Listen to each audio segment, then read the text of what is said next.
Okay, we're live. Hey! Yay, we're back. We're back. It's been a not great couple of weeks. Mostly just being, worked to death by my job, and after work ended on Friday, I just kind of crashed, and Dan didn't feel comfortable waking me up because I turn into a tiny sleep demon. Hey, hon, you want to get up? So we're sorry that we've been gone for a few weeks. We're gonna be gone next week too. Sorry about that. Yeah, I'm gonna have a show next week in Virginia. We'll go into details at the end of the program, but right now we want to catch up on trivia. Trivia, yes. The King of the Ring was last weekend, was it? Yes. Yes. And we had a question saying who was WWE's first King of the Ring tournament winner? And the answer is Don Morocco. The original Rock. Yes. I bet you didn't know that. Yeah. There was a Rock before the Rock. Yeah. It was a rockier Rock than the current Rock. Yes. I'm sure this is proven by some sort of indisputable analytics that you have. I just pulled it out of my ass. Oh, okay. No, I don't know what I was thinking. Okay. So we haven't been here for a month. Doing 3 shows. weeks. 3 weeks. Has it been 3 weeks? 3 weeks. Okay. It's been 3 weeks. We've missed 3 weeks. So we have a lot of headlines to catch up on. So 2 days ago, July 1st was declared Thunder Rosa Day in San Diego. Thunder Rosa, obviously from AEW. She's very cool. One half of the great tag team Thunder Tits. Yes. Which so that's I pretty think cool. she's Thunder. Congratulations to her.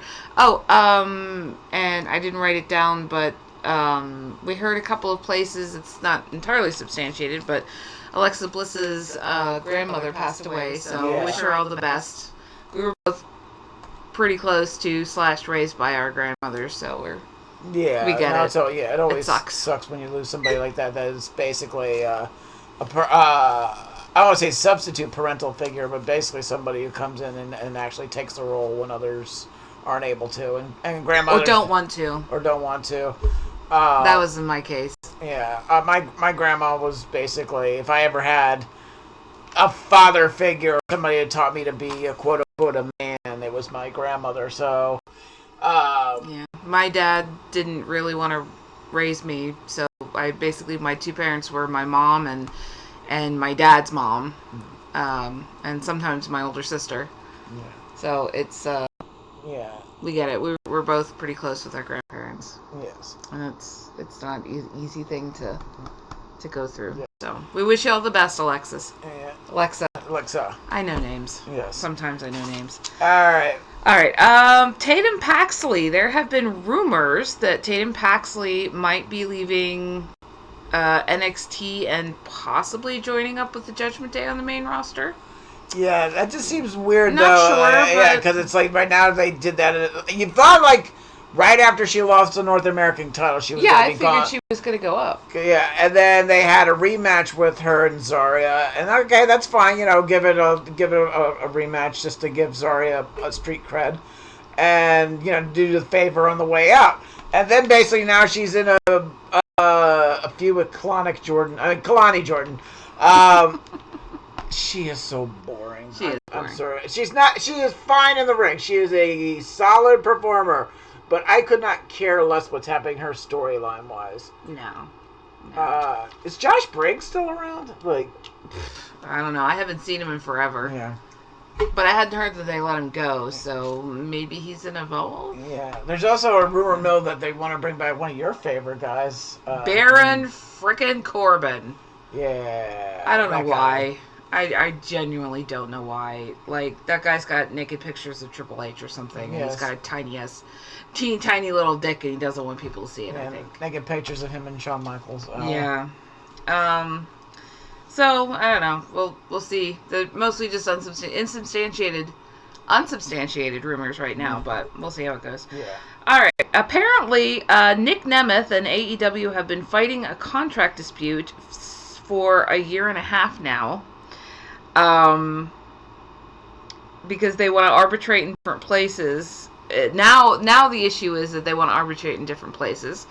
And they've been filing countersuit after countersuit against each other, trying to each get their way with where the arbitration is going to take place. So I just, at this point, it's a mess.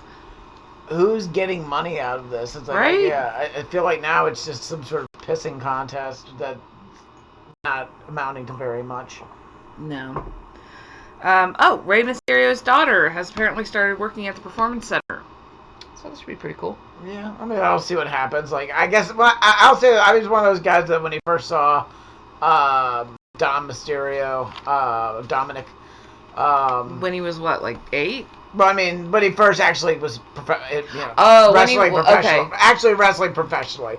I did not have much hopes for him. Like, no, I didn't either. Babyface Dominic Mysterio was... I was expecting him to be gone in a year, maybe 2 tops. However, established heel Dominic Mysterio is not only massively over, but has gotten really good in the ring. Yeah. Like, at first, he was not fantastic. It took him a little time to kind of come into his own, but he's great now. Yeah. He's an excellent performer in every way. Yeah. So, you never know. Yeah. I'll give her the benefit of the doubt. All right. People are stalking Rhea Ripley, trying to stalk Rhea Ripley. And this is just like another story. Like, we bring this up a lot about, like, female wrestlers. Yeah, talent in general and women wrestlers in especially. particular. Yeah.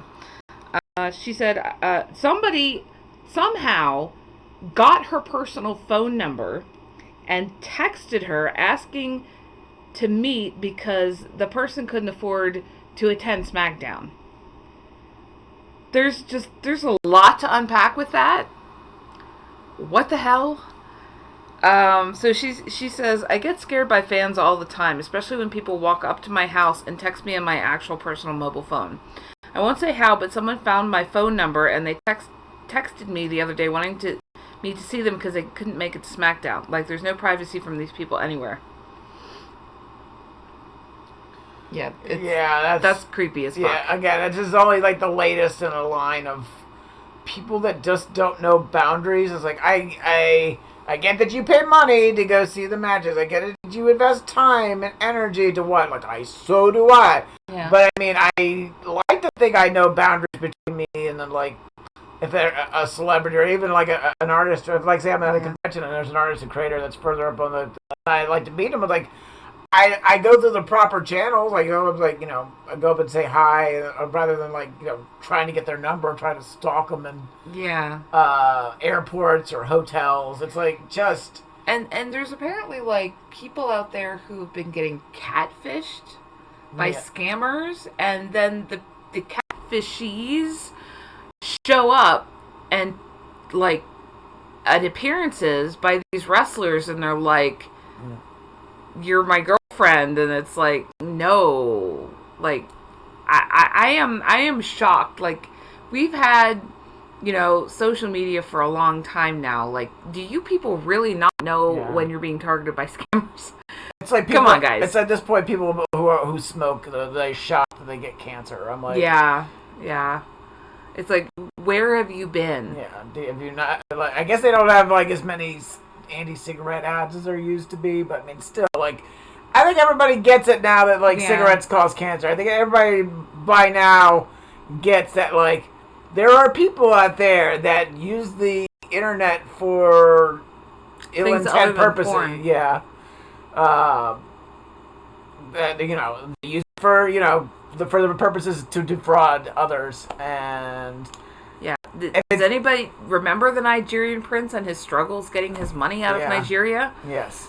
And he needed our help. He needed everybody's help to get that money out. Apparently he had all the money in the world. He found, this goes down no help. Yeah, like, apparently he uncovered some lost treasure trove that Mansa Musa left. And, like, he's just trying to get it all out.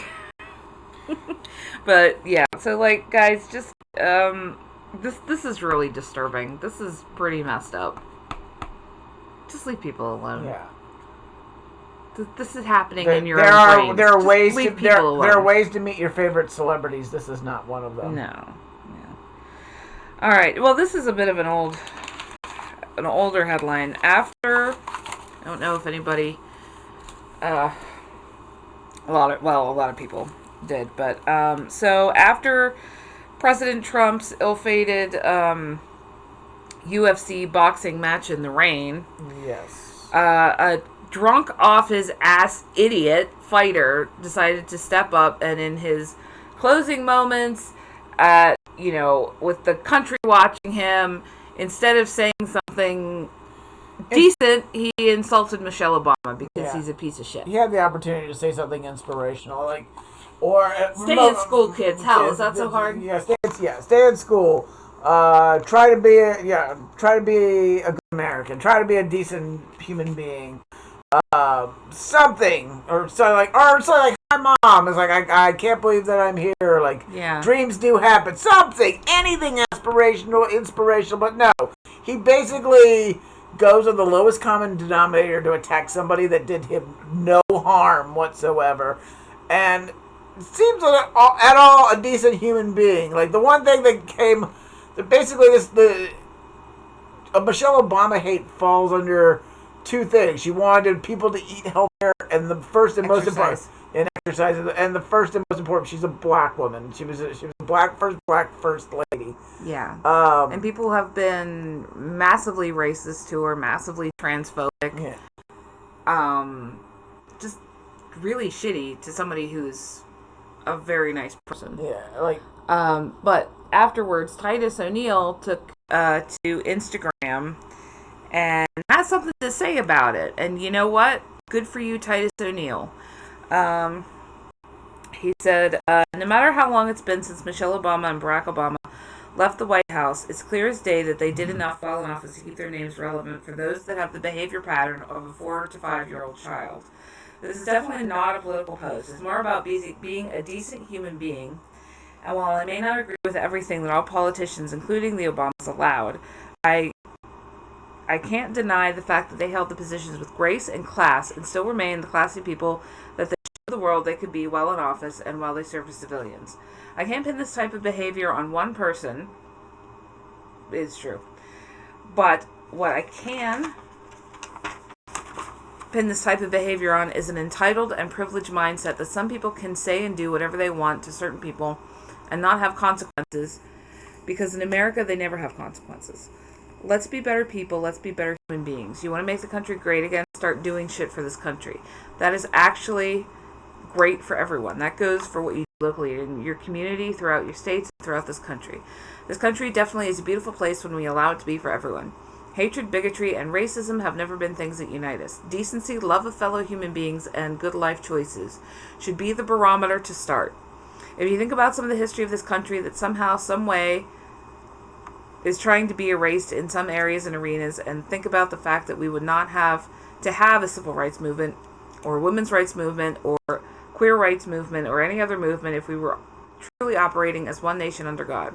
God is love no matter what your religious beliefs are. Whatever God you serve should lead you to be a better human being. Thank you for your attention to this matter. Way to go, Titus O'Neil. That was classy. Yeah. I agree. On the first part, I agree. I'm not... Barack Obama is president of the United States. In terms of policy, I'm not the biggest fan of a lot of the things that he did. I have definite disagreements on his use of drones and attacking civilians. I feel that Obamacare was better than nothing. It's still kind of a half measure on certain grounds. I have genuine things that I disagree with or vehemently loathe in terms of his policy. But I mean, in terms of him as a public figure, he did everything right. I think in terms of just being a public figure and being somebody in terms of the office of the presidency and the way that he handled it and handled it. He's the opposite of what Trump does. He's the exact opposite. And Trump knows it, and Trump's basically... Oh, he's still obsessed with him. Yeah. Like, he's still saying, oh, this is the Obama's fault. Like, no, it's lived, been a decade. Get over it. The guy's lived Obama's lived rent-free in Trump's head since 2011, 2012, when he started when did he start the birthers bullshit? Around 2011. That was before Obama was even elected. Yeah. No, that was 2008. No, he was doing it like around the end of his first term, beginning of... No, he started that before he was elected the first time. Oh, okay. So it's been 20 years. Yeah. It's not been 20 years. It's been a really fucking long time. Yeah. Anyway, all right.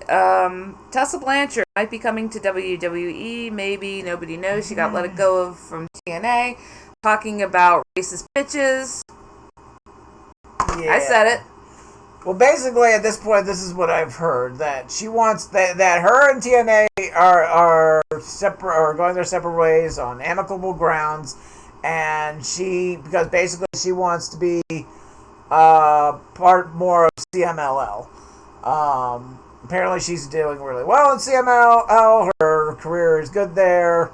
Whatever, I don't know. They're paying her. They're apparently paying her more there than they are in TNA. I guess on the business ground, fine, do whatever you want. In terms of, like, somebody did pretty terrible, horrendous things. Alright, alleged terrible thing, to be fair and truthful. I thought she was just being racist. Not that that's not terrible. She also had apparently multiple incidents of bullying other... Oh. So, I don't know. Again, these are quote-unquote alleged. But when that many people come out of the woodworks and pretty much come up with a solid narrative that doesn't contradict one another, I tend to at least gravitate towards there is credence in their collective outcry. Yeah. So, I mean... There are good people that work at WWE, but there's a lot of shitty people that work at WWE. Yeah. So, not shocked by that. People are getting married, man. The past couple of weeks, Flash legend Trick Williams got married. Darby Allin and Sarah Erickson got married just this week, I think. So good for them. They both, awesome. Both seem like decent people. Yeah. William Regal is on record talking about Sami Zayn's recent belt. No, we didn't get into that. Yeah. Alright. He says, I'm very happy for Sami Zayn winning the WWE Championship. Sami Zayn won the championship, guys. I'm sorry. I think they've had several days at this point. I don't think we're spoiling it. Yeah. And unless they are, like, blissfully unattached to the internet for the last 5 days. I think they know that Sami Zayn is the current WWE champion, which we will get into our feelings about. Tell us your secrets. But he says, I'm very happy for Sami Zayn winning the WWE championship. I watched his progress through the ranks from afar as he globe-trotted to learn his craft. Met him as an extra talent in Toronto, and he couldn't understand how I knew him without a mask. To being there on his WWE tryout and working with him ever since. Hard graft and dedication to your craft pays off. Good stuff. It's very nice. Yeah. Also very classy. I have... it's not classy. Me stapling all my pages together if I'm not reading them. I think it's extremely classy. Some good... Well, Conan has had some bad medical news. He's now a double amputee, but he had some good news that he's going to be inducted into the TNA Hall of Fame. It was announced recently.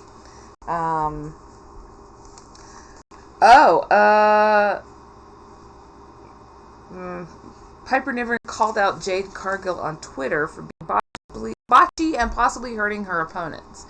In the Night of Champions match she had with Tiffany,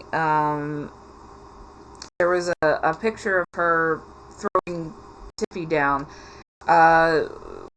Cargill tweeted saying, "Damn, this is beautiful."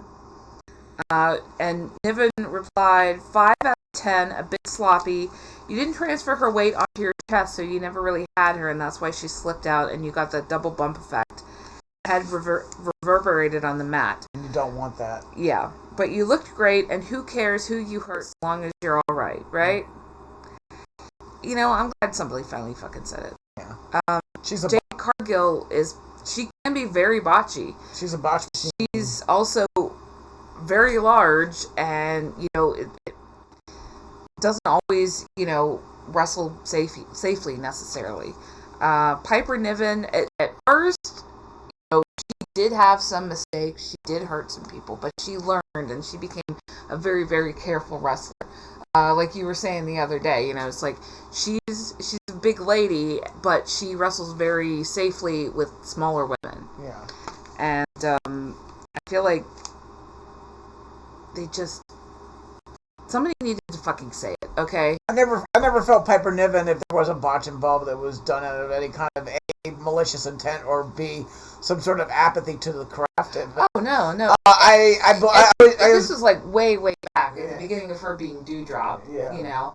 And it only happened a few times, and she's gotten so much better then, and she's gotten so much safer, you know? But, and that's the thing, she's worked hard to get to that. Cargill, on the other hand, has been around 8-9 years at this point. Yeah. And there's no excuse at this level. No, there isn't. No, especially with her, you know, holding a championship. You know, it's like you are at this level, earning this money, holding this title in this company, an elite athlete at this level. You should be able to do this shit. Just basics. Yes, exactly. Yeah. Like, I also feel like, I guess we should get this a little later, but I mean, I would say that Tiffany Stratton has some pretty bad luck at people she gets old. PLEs. Yeah, like, the Charlotte Flair one was basically her getting somebody who could do the job but chose not to. Yeah, and now you're getting somebody that can't do the job. Like, literally cannot do basic performances without some sort of botch going on, or being carried. Yeah, being carried. And unfortunately, like, I like Tiffany Stratton, but Stratton's not at that level where she can basically, like, I would say at a Bret Hart level, or a Macho Man level, where basically, like, trash can just go in and they can make them look like $1 million. Yeah, basically, like they said about Bret Hart, like he can make a broom look like $1 million. And he did on many different occasions. And again, a guy like Randy Savage. Kluger. Yeah. Okay, yeah. Exactly. There are people that can make anybody look good, but that takes time and experience. It does, yeah. And Tiffany is still very new to the game, lest we forget. Yeah, Tiffany has it. Yeah, she hasn't made 3 years. Yeah, she hasn't. Yeah, she has talent. Oh, but that takes time. She's a great performer. Yeah, but that takes time and experience to be able to operate on that level. It does. But that's Tiffany's. I give a pass to Tiffany in that match, but what's Cargill's excuse? Cargill's been around 8-9 years now and should have learned something. Yeah. If nothing else, how not to hurt your opponents. Yeah. Like, alright. Oh, and I hate to say this, but as Pride Month just ended a few days ago, I have to point out that Val Venus is a piece of shit. Bigot, asshole. Yeah. I'm not surprised. Come on, it's the Attitude Era. They seem to produce an enormous amount of... They did. And they never grew up. We've been recently watching SummerSlams and the Attitude Era. Like, I think we watch a lot of it. And I'm going to say this. I missed the initial run of WWE's Attitude Era. I think maybe around 99, late 99, early 2000 there. So I missed most of it. But honestly, watching for the first time, or rewatching a lot of these, I'm going to say the Attitude Era is not that good. Like, no, it's extraordinarily gross and misogynistic. Yeah. And homophobic and transphobic. And that's just the audience. And it's not like, we've been watching SummerSlam and this thing where, like, Kurt Angle is, like, kissing Stephanie McMahon. Yeah. And it's like the entire show. Let's revisit around this. Let's revisit some minor sexual assault like 20 times. Yeah. It was... Yeah, we all remember it with nostalgia glasses, I think. Yeah. But anyway, he said, fact. Not really. This pride crowd, you know, when people say fact, well, and thank they you, put Dr. an opinion up. Like, guys, I don't think you realize this, but that's not what that word means. This pride crap will cost WWE a lot in revenue if they start catering to that crowd. Pride fatigue is very real. No, it's not. You know what pride fatigue is? Pride fatigue is I just finished walking in the Pride Parade and my feet hurt. That's pride fatigue. Fuck you, Val Venus. Rational folks are tired of this propaganda. Okay, dude who made a living pretending to be a porn star and sticking his face in other men's junk. Yeah. Fuck you. I should have left off with a better, because now I'm in a bad mood. Okay. Fuck you, Val Venus. You're a twat. Yeah. Alright. So that doesn't make you feel better to call him a twat? No, I want to kick him in the face. Alright. That's fair.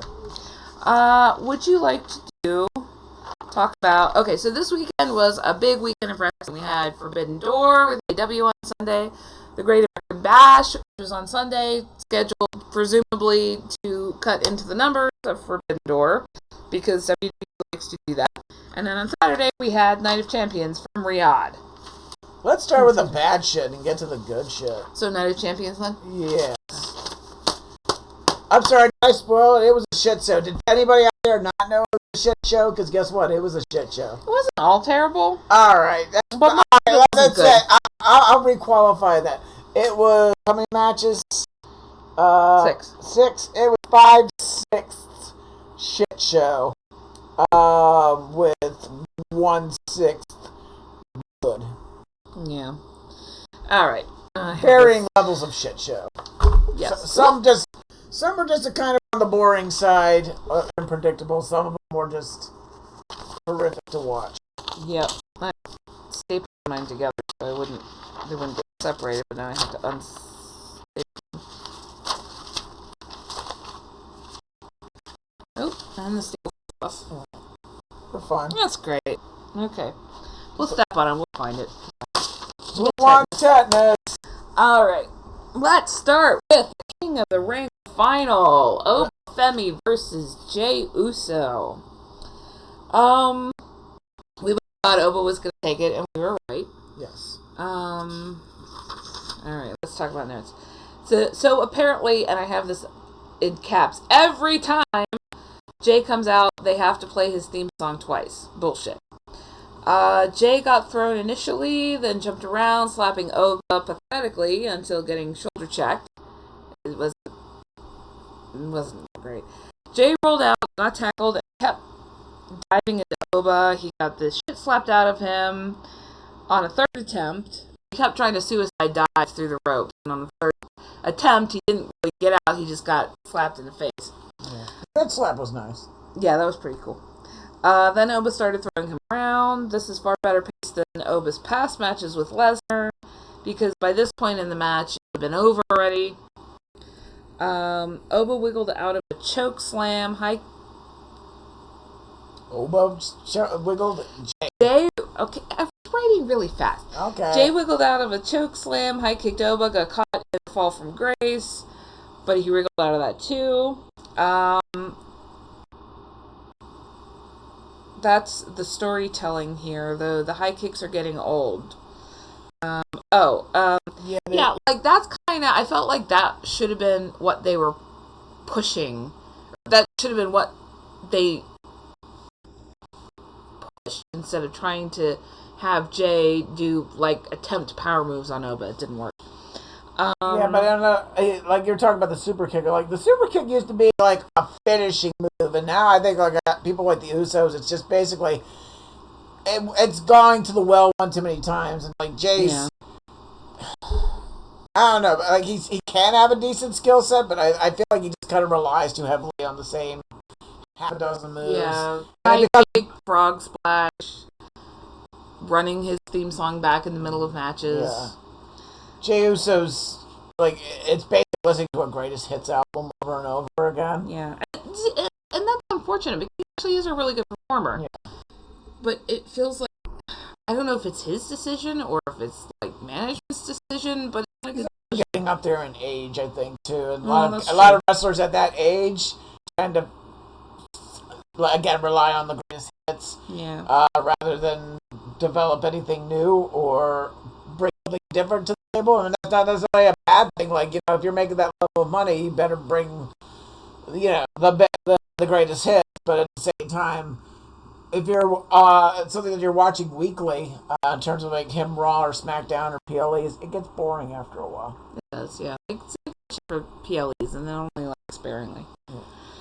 All right. At one point, they were both down. Jay got up, did an Uso splash, and a pin attempt. Oba is selling well, but him using power moves doesn't work. Jay using power moves on Oba doesn't work. No. Jay tried to lock in a sleeper. It was pretty sad. Oba broke out and started throwing Jay around. Another successful fall from Grace and a pin. Nick Aldis gave him his crown, and Byron Saxton came in the ring to interview him. I gave it a C+. You gave it a C.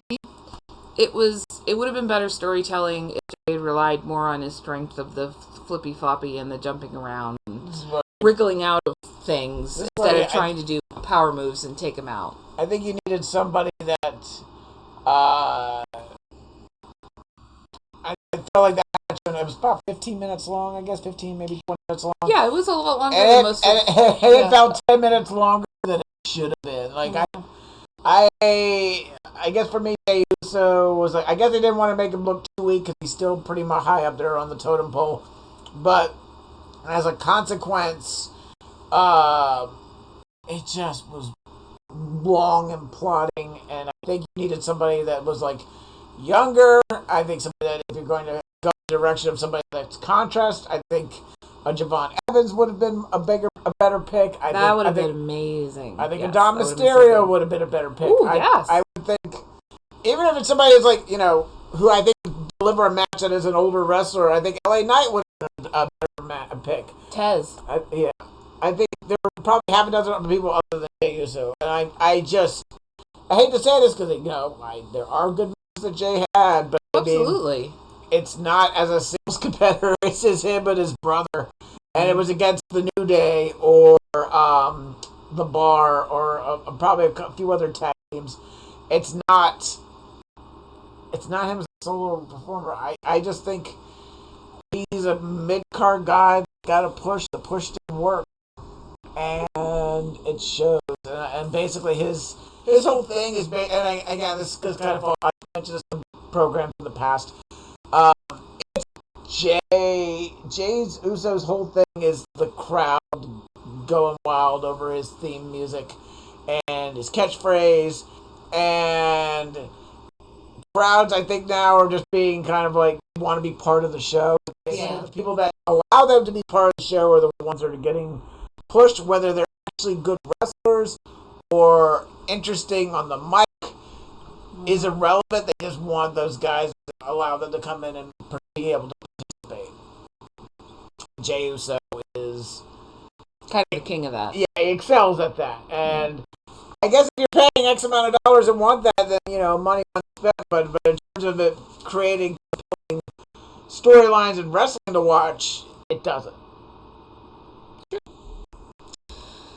All right, up next was the Queen of the Ring final, Liv Morgan versus Io Sky. Io Sky took this. I thought it was going to be Liv because whoever does the booking for these shows in Riyadh has a hard-on for Liv Morgan. So I assumed she was going to win again this year. But I have a note here. I may have gotten this wrong, but I'm really glad to be wrong in this instance. Yeah. You got it right. You made the right call. Liv, I felt like Liv was going in and challenging whoever the champion was, which right now is technically Rhea Ripley, who I think is on the injured list, but I guess it's a short-term injury.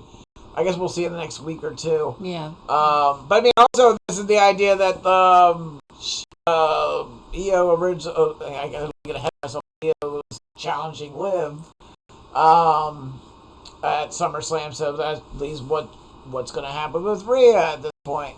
Is she good question. Are they going to strip the title from her if she can't come back, or just going to let her hold on to it?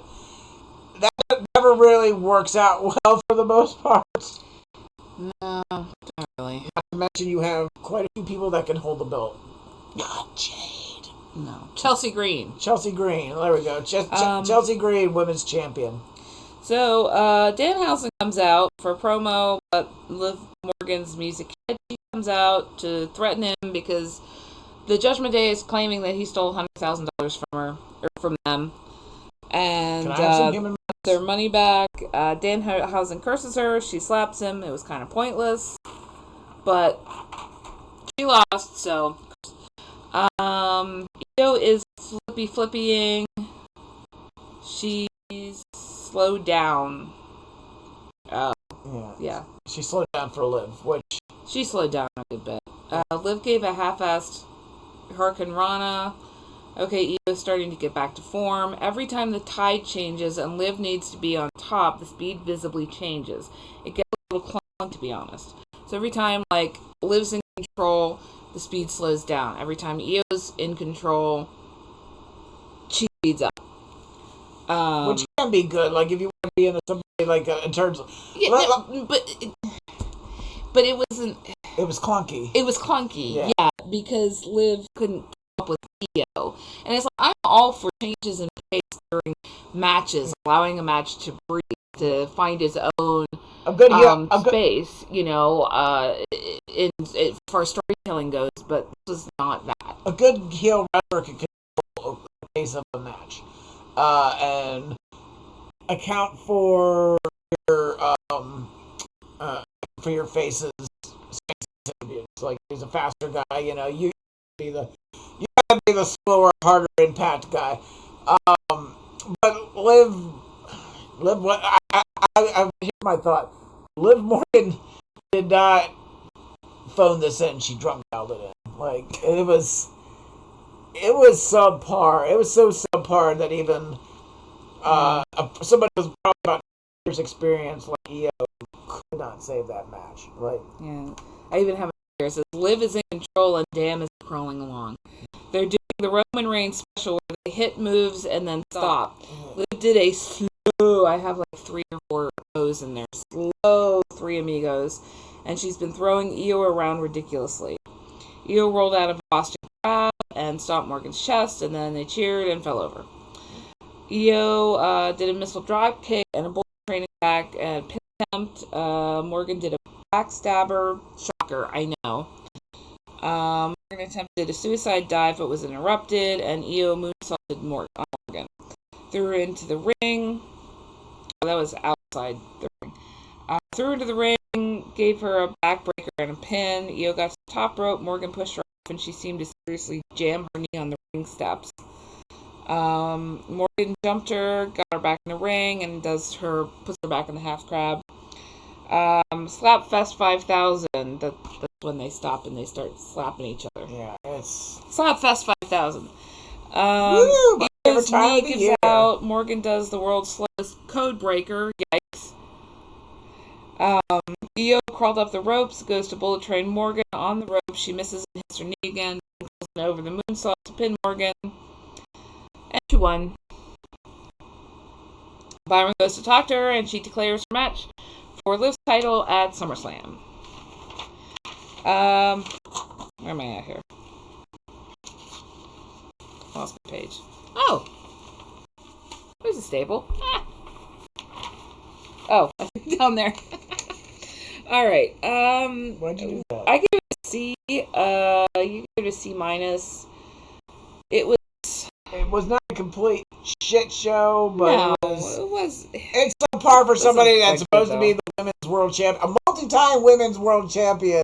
Yes. And Liv Morgan, and Io probably working her damnedest to make it look good, but if you can't have somebody that's barely phoning it in and quite botching on several fronts.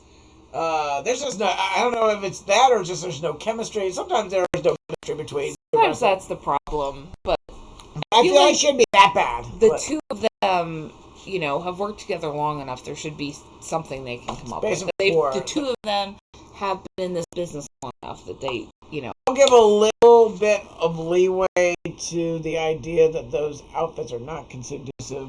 The women. That is okay. We should probably bring this up. That is a good point. They're wearing like skin tight leather bodysuits, full bodysuits. Not even leather, it's like pleather. Well, vinyl. It's like vinyl, yeah. And that shit does not breathe. Yeah.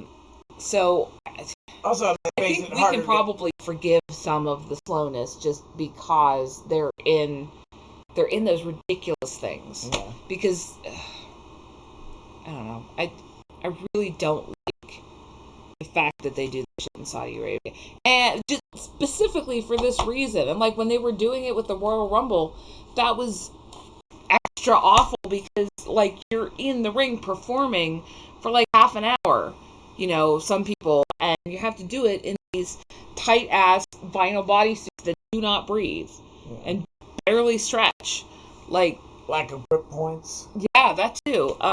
It's such a shitty idea. It's shitty. And they're doing WrestleMania from there. So if you thought it was expensive getting to WrestleMania last year, just wait until next year when you have to fly to fucking Saudi Arabia to get there. I don't think there's too many Super 8s in Saudi Arabia. So, I mean, yeah, the match wasn't that great, but and the women's U.S. title match wasn't that great either. But I think that we can forgive a lot of it because of the shit that they had to wear. Yeah. I will give back some points, but not a whole lot. I still think Liv Morgan was not as bad as a batch factory as Jade Cargill, but no, but still not. Yeah. Okay. Steel cage match. Rollins versus Breaker. Rollins won. We both got that right. Something kept happening.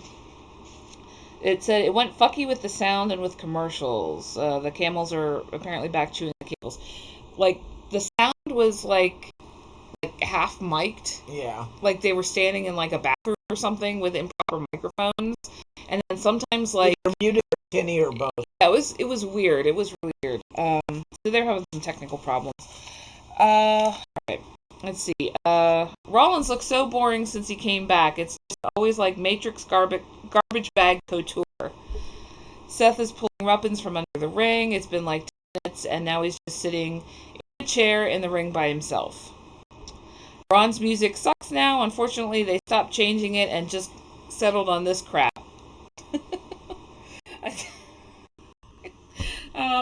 Yeah. Okay, Braun wants to bring shit in too, and now he's sitting in the chair too. Fuck. And the world steel cage debate. Yes. I had to write that down. That was funny. Yes, it was good. There's a lot of suplexes and throws going back and forth. Pretty evenly matched, but Braun is more in control. Breaker pulled a Mountain Fiji lift and launched him into the cage. Mountain Fiji is, I guess you could also call it China lift. Mountain Fiji was a Samoan, I think, wrestler in the Gorgeous Ladies of Wrestling in the 80s, and she was Hawaiian. Was she Hawaiian? I'm not sure. Oh. I'll have to look that up. Sorry, everybody. But she was this just awesome powerhouse lady, and she could do this thing where she just take people and hold them up over their heads, and it's just awesome. And China used to do that too, so it's pretty cool. But I give the credit to Mountain Fiji because she kind of perfected it first, I think. So I call it Mountain Fiji lift. Breaker power bombed Rollins into a steel chair. Rollins is looking sore, tries to come back, but Braun picks him up and throws him face first into the cage. Rollins power bombs Breaker. Rollins puncheth on to Braun, and then a Shinai.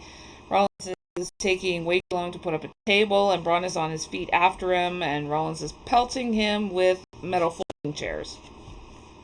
Pelting being the operative word, just throwing chairs at him. Both up on the ropes, Braun, Frankensteiner, Rollins onto the... all the chairs, but Rollins kicked out from a pin attempt. There was a great shot of every now and then. The cameramen, man, they do beautiful work. Great shot of Rollins getting up, and Breaker was stalking him from up on the ring ropes, where it's like you can see Rollins, and he's trying to catch his breath, and in the back you can see Breaker just kind of bouncing across the ring ropes, stalking him. It was really good. Let's see here. Oh, it hits him from most of the way across the ring. It was almost a, what's that called? Not corner to corner. Oh, coast to coast. Coast to coast. That's it. Thank you. It was almost a coast to coast. Those are really, really impressive. I like those. I keep losing my place here. Breaker gives Rollins a chair necklace, but he escaped before impact. I hate that. Stomp met a spear in the middle of the ring, and Breaker had another pin attempt. The table was finally set up. Rollins got rolled onto it. Braun went to the top rope, changed his mind, and climbs up the cage. Rollins followed him up. Rollins withdraws and pulls Braun inside the cage. Rollins superplex Braun through the table, the one table that's finally up. Well, goddamn. Braun is bleeding from something. Rollins is doing that weird shake thing that Hulk used to do. Like when he would Hulk out. Yeah, Rollins was doing that. It was weird. I don't know. I do want to talk about a point that was brought up by several people too. That apparently Netflix went and blocked out the blurred out the blood in replays. Which is weird. We didn't watch it live. We watched it in a replay. And that didn't. Well, we watched it. We didn't watch an American version. We watched it through. But I've had friends tell me they watched it too. The VPN through Paris. It was like a multi-hop through Paris on Surfshark. So I don't know if that had something to do with it. Yeah. I don't know if it was Netflix's decision, if it was Riyadh's decision. What did your friends say? I've heard through various networks that Netflix. I don't know if this is a world version, but depending on what the rating system is, like the WWE stuff is rated 12 and under. Really? Yeah. Oh. I don't know if that is a United States deal. I don't know if it's a international deal or certain countries or global. So that may affect, again, depending on which one you were watching, whether you could watch it blurred or unblurred in the replays. Oh, interesting. Okay. That was a little weird, though. Yeah. All right. Braun got the door open. He tried to escape. Rollins grabbed him, put him in a headlock, drug him back in, did a pedigree and a stomp and a pin attempt. And then at one point, they were just staring at each other again. Jesus Christ. And then Rollins did an avalanche stomp and a pin. And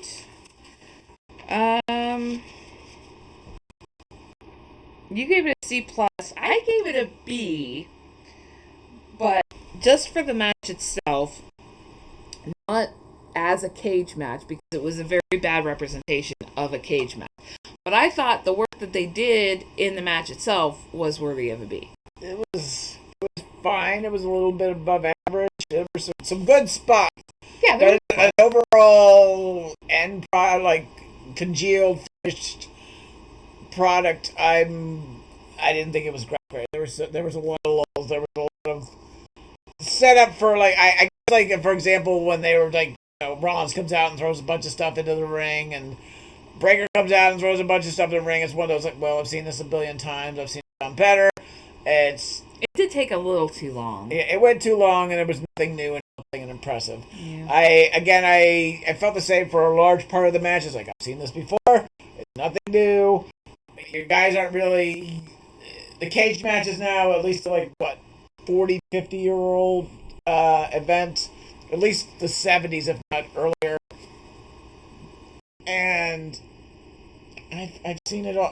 Like I said, maybe that's me just speaking as like a quote smart mark, but old also. But yeah, I saw nothing new, and I didn't see anything overly impressive. Like Braun Breaker is a great future talent, and Ron's is a good wrestler. It was fine. It was good on a few spots, but there were a lot of spots I was bored with. That's fair. All right. Up next was the U.S. title match. Trick Williams versus Ricky Saints. Trick won. We both had Trick because fuck Ricky Saints. It was. I'll give Saints. It was as a match. It was fine. It was. Most of the crowd doesn't give a fuck about Saints. However, they're all tricked. Oh, good. Lyle is here. Lyle Lil Yachty. We call him Lyle Yachty because he's stupid and we Oh, hate come him. on there. I'm here to help Trick Williams out. I'm Trick. Come on, Trick. I have my big stick for Trick. I got this wand. I'm teaching their fence against the dark as a Hogwarts. Come on, Trick. Alright, Saint started his attack before Trick was out of his gear. He missed a bunch of punches, but Trick didn't, using the same moves. I don't know if that was a mess up on Saint's part, or if that was like they kind of planned that. There's a Tidewater. I don't know. Look at the word. There was a Trade war for Saints to stand up. I don't know. Went to kick him. Saints rolled out of the ring. While the ref's back was turned, Saints laid down while Lyle had the deny. The ref and threw out Lyle because he thought he was interfering. That was actually kind of funny. I'm not calling him anything else. Little Lyle Yachty. And I said, "Oh yeah, that'll hurt." Saints back in charge. Slapfest 5000. Saints stops for a cheer, and the audience is dead. There was zero response. They did not really like they were a little bit more awake for Trick, but for Saints it was just nothing. I feel like that audience was like the U.S. audience amplified. I think. Yeah. Like that audience basically wanted the stuff they can participate in. Like They want all the hits. They want all the hits. They don't give a shit about and it sucks because like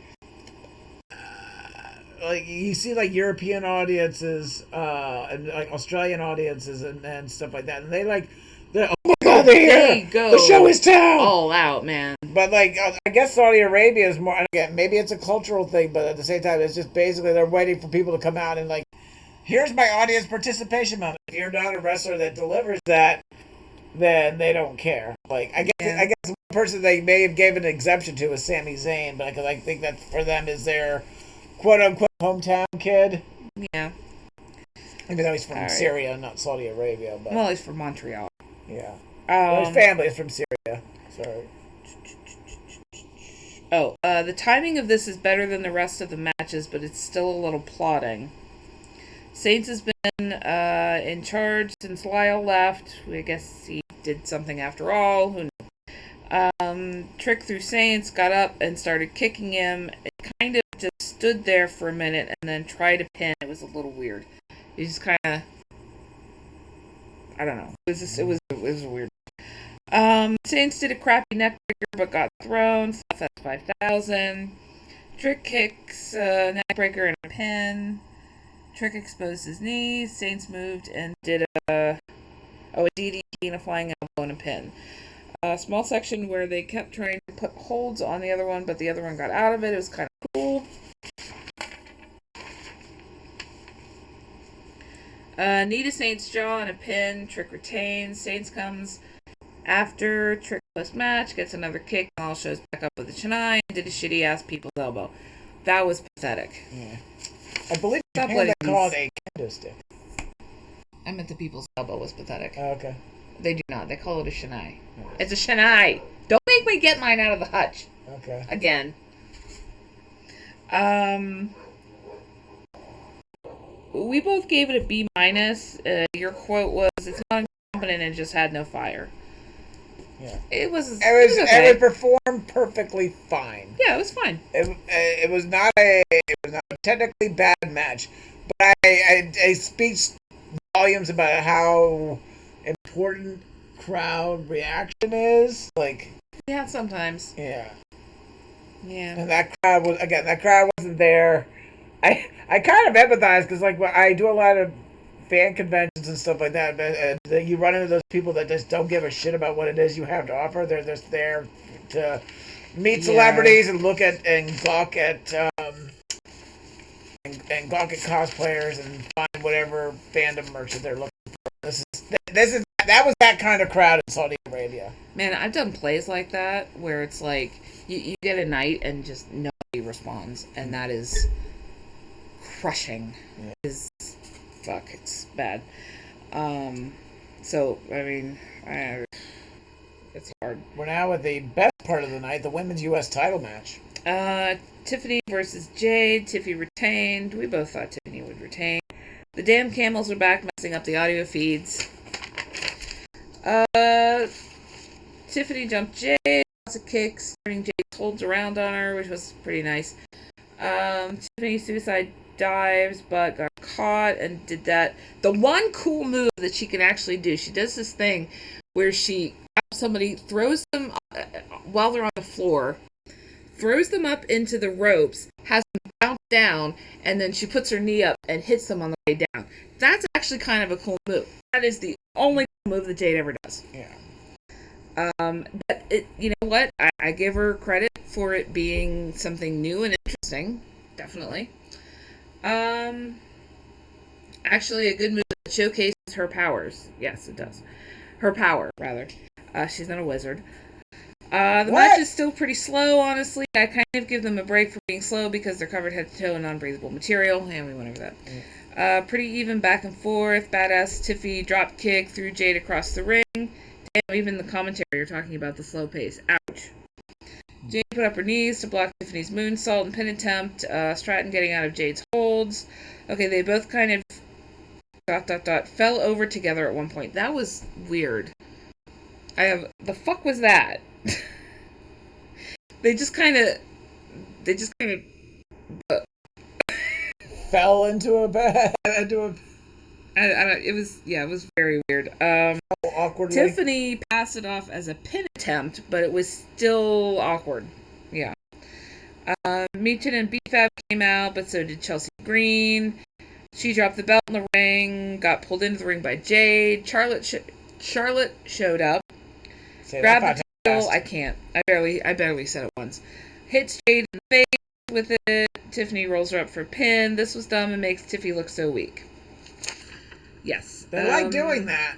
They do. It's now happened twice. They really like doing that with her. It's ridiculous. I mean, the fact that this was probably originally supposed to be Rhea Ripley and Jade Cargill, and they basically sandwiched Tiffany Stratton in there at the last minute. Against somebody that, is not... Needed a lot of help. Yeah, need a lot of help, and Tiffany's not designed to do that. Because, you look, on the other end, when Tiffany won the title from Julia, good match. It was really good. It was sadly better than any WrestleMania women's title event, pretty much. And it was. And that wasn't even on a PLE. That was just on an episode. It was SmackDown.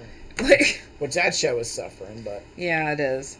All right, we both gave it a C-. I gave it a C- specifically for the ending, making Tiffy look weak. Yeah. Making Charlotte look strong. She doesn't need the help. Bringing out overbooking bullshit. Oh wait, that's the stuff. All right, and then last but not least, I say this because it was the best match on the card. Shockingly, a main event with a world title on the line was the best match on the card. That never happens. No.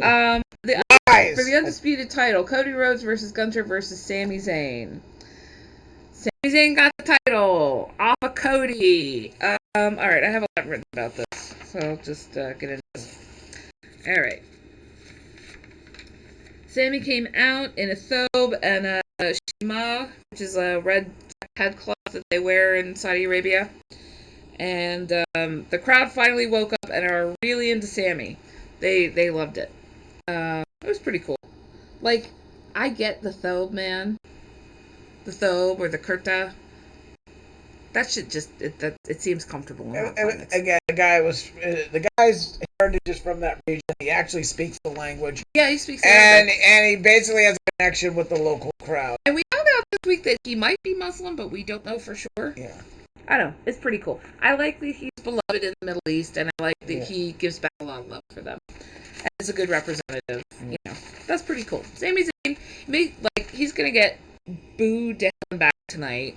Probably, yeah. Which makes me angry, but I'm glad that people see him for what he is, other places, and like I don't him. think it's going to be any mid-reaction. It's either that crowd is going to turn on him hard, Probably. or they're going to be like, well, I guess the other crowd were cheering for when he won the title. We should cheer for him too. Or like, That would be great. Or I they don't think it's going to basically- happen, but I hope it's like, where the fuck were you people when I was trying to win this? Like, booing him. yeah. All right. Gunther's coming. They fell asleep again. The crowd's singing along with Cody. No boo, so I suppose that's a plus for the U.S., though other countries have booed him as a representative of the U.S. Can't say that I blame them. Tomorrow is the 4th of July, and This is the least patriotic I think either one of us has felt at this point. yeah. Fuck this place. All right. You know, I can get out. Money, please. Yeah. It took 6 minutes to get everyone in the ring and the bell rung. Oh, wait, another 3 minutes of announcing people. Gunther, of course, started, chased Sammy out of the ring, went after Cody. Sammy came back in, sent Gunther out. Then Sammy went after Cody. It was actually a pretty quick turnaround. Gunther pulls Sammy out, sends him face first into the steps. Ouch. I wrote ouch. Gunther is working to dismantle Cody slowly. Zayn came back in the ring after Gunther, sent back out. Gunther back to working on Cody. Sammy back in after Gunther was working to quickly take out Sammy so he can take his time with Cody. Cody gets the upper hand over Gunther, taking him down briefly with a power slam. Cody took out Sammy. Sammy has not gotten a lot of footing in this match. He's mostly being thrown or chased out of the ring, coming back in, and then being, thrown or chased out again.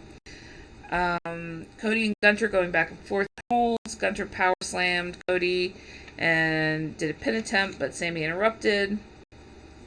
Gunther took Sammy out of the ring. Sammy turned him into Gunther ring into stairs.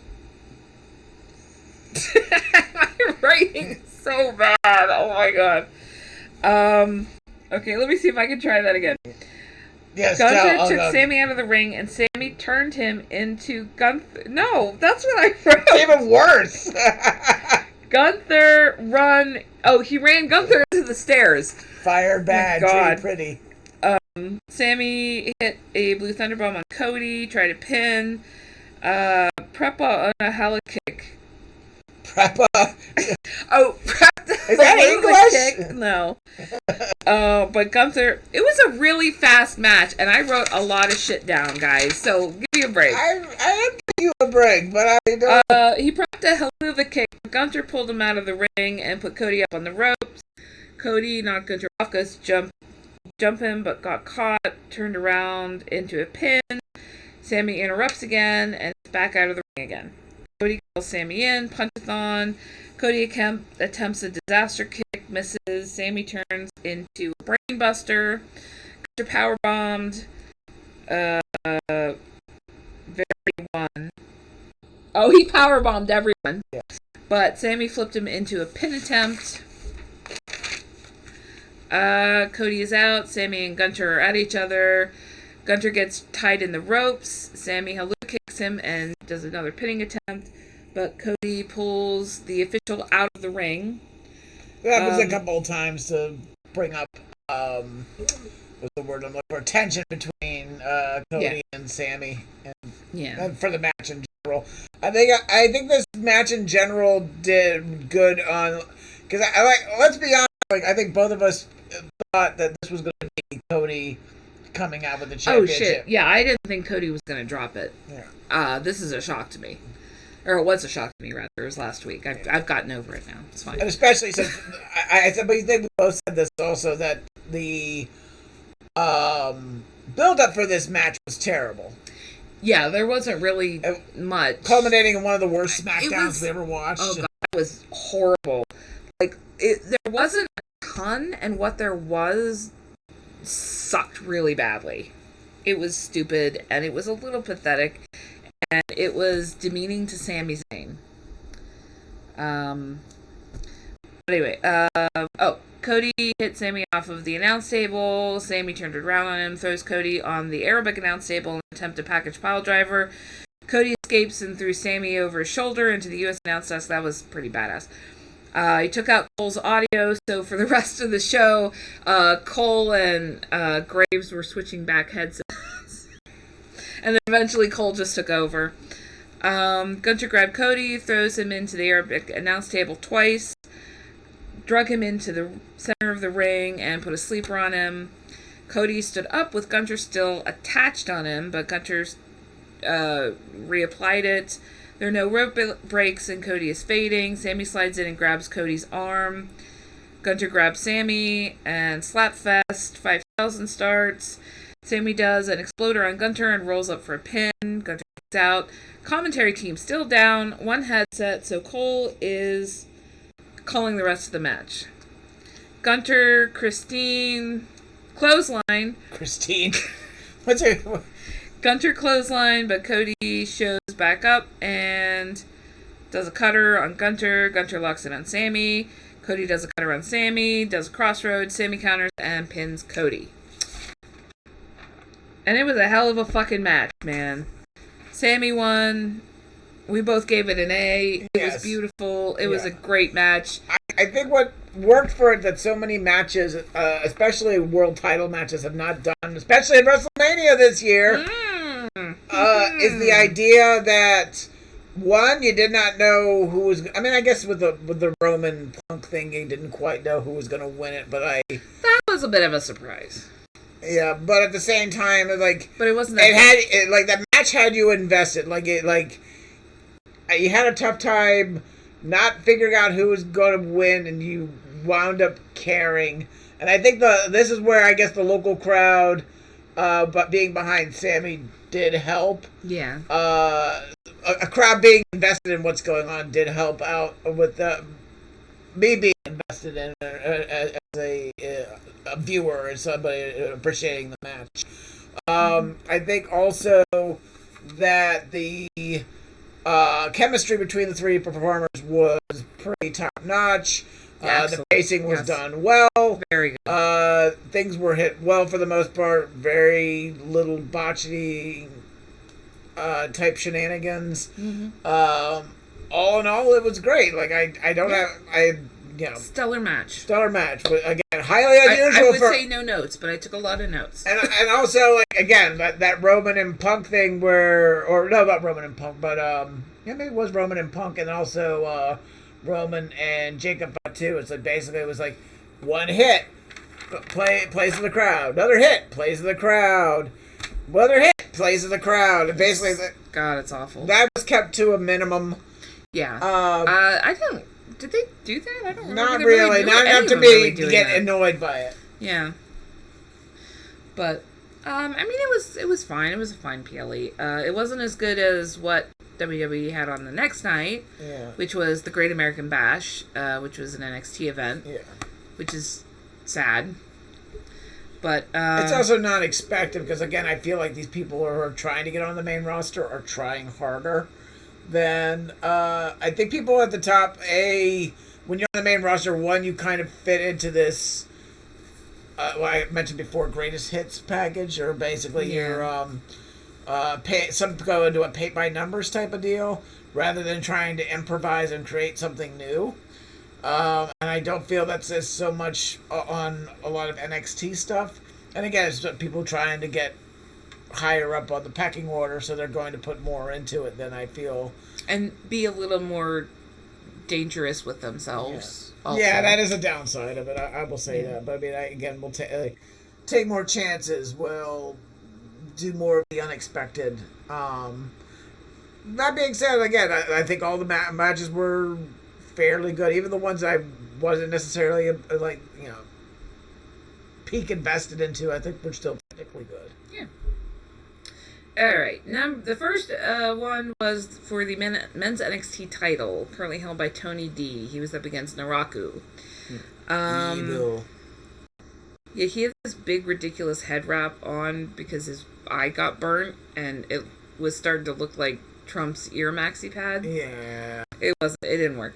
I didn't take any real notes because I didn't feel like it, and my hand was crampy from the night, so it took a lot of notes. Writing all the notes from the other one, which we watched right before notes, this.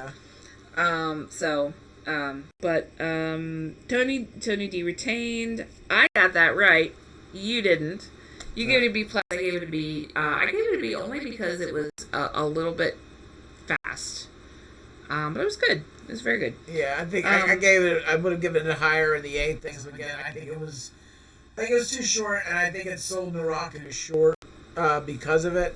You think so? Yeah, I feel like it was a little bit too easy for Tony to get through. And again, I think like Naraka is like a guy being sold as a killer. Mm-hmm. And that first title match is him. Like I think he's been in 2 matches total. Like, I don't get killer. I don't get former IWGP heavyweight champion. I mean, the guy was known as evil in Japan. Yeah. I don't get this guy that's like, can take out anybody from Naraku. So he has a good, good entrance theme, and he good, overall demeanor about him. But like the matches themselves are not selling him as.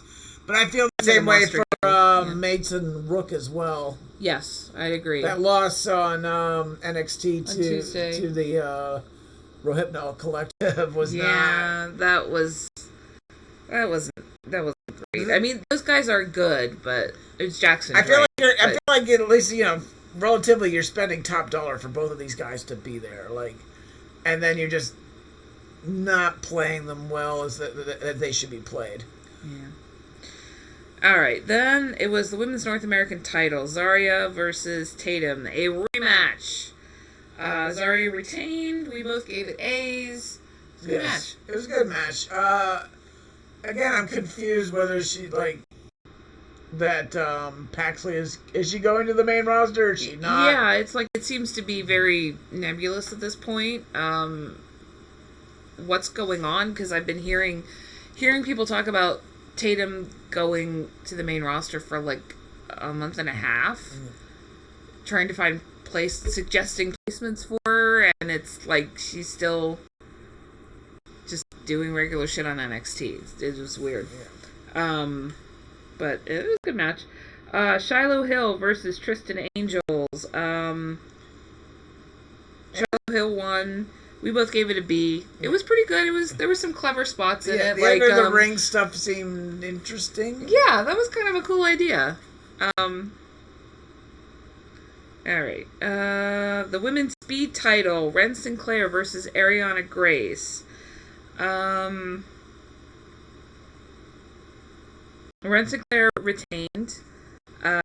We both gave it an A. It was an excellent match. You thought it was going to be Grace. I thought it was going to be Sinclair. The rest of Birthright, that's what they call themselves, right? Birthright? Yes. Okay. The rest of Birthright was out in Ariana Grace's corner. Charlie Dempsey tried to interfere with a distraction, but Ren Sinclair punched him in the face. It was great. For being a speed match, they packed so much into it. Great job. Yeah. It was very good. It's nice to see both of these ladies being given a good spotlight, because I feel like they haven't been wrestling enough. They're both good. They both have a lot of potential, but they haven't really been utilized as well as they should be at this point. So it was a nice sort of profile raising match that showed both that they were both really good. What do I want to say here? I don't know. What do you want to say? I don't know. All right. Then Dark State Civil War, Dion Lennox versus Saquon Sugars. Saquon Sugars won. We both figured he was going to win. There was at one point at the beginning, Dion Lennox looked kind of off, like he had low blood sugar or something. It was odd, like he was a little shaky. He slowed down some during the match, and he started to look a little better. I don't know